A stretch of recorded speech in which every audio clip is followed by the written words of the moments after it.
তুমি গাড়ি নিয়ে যখন বেরোবে না, তখন বিভিন্ন টাইপের এই অদ্ভুত অদ্ভুত জিনিসগুলো তুমি পাবে। আমি কৃষ্ণনগর রাজবাড়িতে যাব।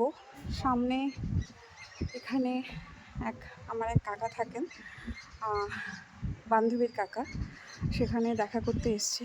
এখানে এসে যখন কৃষ্ণনগর বলছে আর কৃষ্ণনগরের রাজবাড়ি বলছে, আর তখন আমার বান্ধবী যখন বলল যে জলের নিচ দিয়ে যুদ্ধ লাগলে এরকম একটা সুড়ঙ্গ ছিল, তখন মনে হলো আবিরদা তো বলেছিল যে এরকম একটা ঝিল আছে, সেই ঝিলের মধ্যে দিয়ে বা ঝিল বা বিল অবশ্য ক্লিন, মানে অনেকটা জোরে যখন এটা সরু জায়গাটা দিয়ে যখন জলটা আসছে,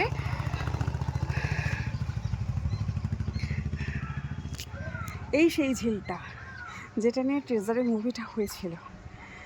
কি যেন মুভিটার নাম, বেশ অনেক কিছু দেখিয়েছিল। সামনে এবার একটা এখান থেকে দূরে দেখতে পাচ্ছি একটা বাড়ি। আমরা বাংলা মুভিতে এত সুন্দর সব মুভিগুলো হয়, আমাদেরই ওয়েস্ট বেঙ্গলের মধ্যে এত সুন্দর সব কিছু দেখায়, সত্যিই ভালো। আমার তো ওই রাজবাড়িটা দেখে মনে হচ্ছে, দূরে একটা বাড়ি দেখে মনে হচ্ছে মেবি এখানেও কোনো একটা ফেলুদার কোনো মুভি আই থিঙ্ক দেখেছিলাম। দেখা যাক পরে।